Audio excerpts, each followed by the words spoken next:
So cancer, that word, that one word that can cause so many different feelings and can be such a scary topic. Although it is unfortunately now a household name, it is still a taboo word to say that can cause a massive range of reactions. Cancer doesn't care who you are, it doesn't care how old you are, what sex you are, your gender, race or religion.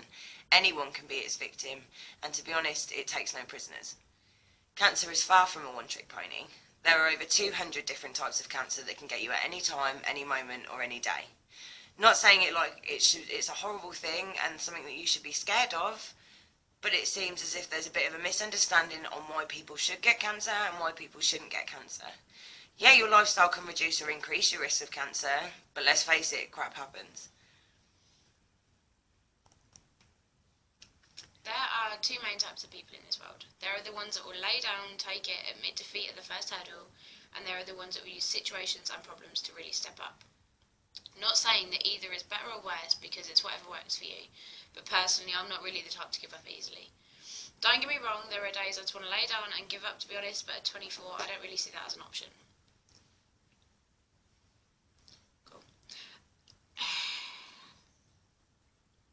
I was diagnosed with MDS-RCM.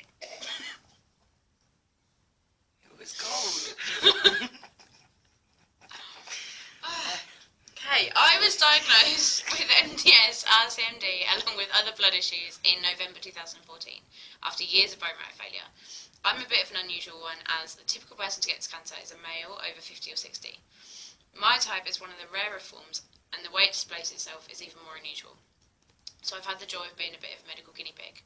On a positive note, quite a successful 24-year-old who has had the pleasure of travelling a large portion of the world, building a good career and recently returned to university. Along my cancer journey, as they like to call it, I've had the pleasure of meeting some incredible people who have been through all different types of this disease. Although everyone has such a different experience with problems, side effects and coping mechanisms, the biggest thing I've noticed is the range of attitudes and approaches to dealing with it. When I was diagnosed, I was directed towards a support community for people with my cancer.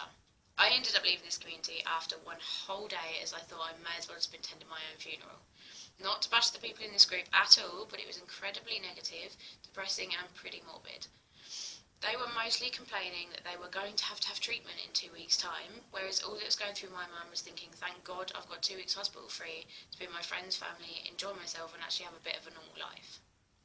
So, long story short, we and our friends, we sat there and thought about what can we do to try and change people's perspectives around cancer and creating a place where people can share experiences and advice while they're going through it. But also, more importantly, somewhere where friends and family have a community as well, because it's never just one person that's affected. So the aim of this is to try and show a real outlook on what it's like to go through this, including the good bits, the bad bits, and the everyday life stuff that still carries on around you. And to show that this week's stuff isn't half bad, because I'm not going to have a bad headache for a while.